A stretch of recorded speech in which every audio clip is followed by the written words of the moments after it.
Kamusta mga idol? PBA update muna tayo. Justin Brownlee pagod na ba sa kakabuhat sa Hinebra?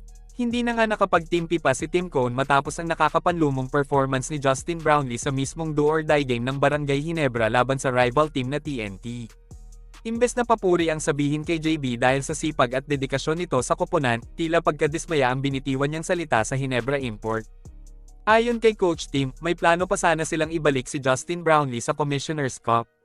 Pero nakadepende daw ito kay JB kung papayag siyang maglaro muli sa koponan kahit hindi pa ito lubos na nakakapagpahinga matapos ang pinagdaanang playoff hanggang makaabot sa finals. Sinabi nga ni Tim Cone na pinapaubayan na niya kay Justin Brownlee kung gusto pa niyang bumalik sa Hinebra o tuluyan na itong magpahinga sa pagbabasketball.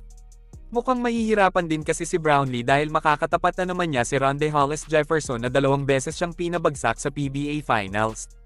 Maliban pa dito, mas malalaking import ang makakatapat ni JB at mas bata pa kumpara sa edad niya na 36 anyos na mga idol.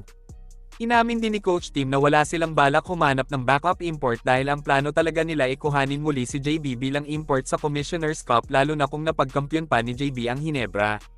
Pero bago pa man makabalik muli si Justin Brownlee sa Commissioner's Cup, kailangan muna niyang paghandaan ang nalalapit na FIBA Asia Qualifiers kung saan pamumunuan niya ulit ang gilas.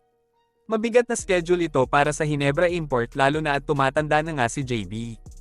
Ayon kay Tim Cone, desisyon pa din naman daw ni Brownlee ang masusunod kung gusto pa nitong maglaro sa Hinebra.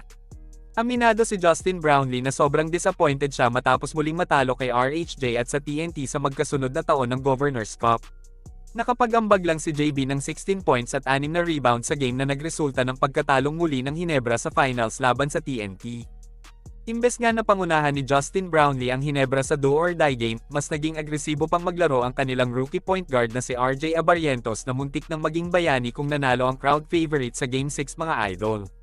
Marami nga ang nagulat sa performance ni RJ dahil halos buong serye siyang walang ambag sa Gin Kings kaya naligay ang koponan sa bingit ng pagkatalo sa finals.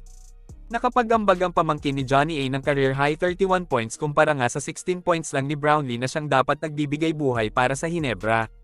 Muli ngang binuhat ni RHJ ang TNT at binigyan muli ng kampyonato ang koponan ni PLDT Chairman Manny V. Pangilinan. Ibinuhos ni RHJ ang kanyang buong lakas sa Game 6 para hindi na muling makabangon pa ang Hinebra at makapagpuwersa ng Game 7. Nagtapos si RHJ na may 31 puntos, 16 na rebounds at 8 assist. Hindi naman siya pinahiya ng mga locals ng TNT at tinulungan din siyang masungkit ang kanyang pangalawang kampyonato sa PBA. Tinanghal naman na PBA Finals MVP ang veteran point guard na si Jason Castro kung saan umiscore siya sa crucial Game 6 ng 13 puntos at 6 na steals para silyuhan ang panalo ng koponan mga idol. Mas nang ibabaw pa din nga ang galing ni Castro kay Abarrientos kahit nakagawa pa ang Hinebra point guard ng career high sa kanyang rookie season. Halos lumunin kasi ni RJ ang depensa ng TNT locals na hindi kayang pigilan sa buong laro. Sinabi ni RJ na mas lalo siyang nagutom dahil sa una niyang pagkatalo sa PBA Finals. Muling magbabalik sa lineup ng Gin Kings sina Jamie Malonzo at Jeremiah Gray pagdating ng Commissioner's Cup na siguradong magpapalakas muli sa Hinebra kahit wala na si Justin Brownlee sa koponan. Hanggang dito na lang muna mga idol. Maraming salamat sa panonood.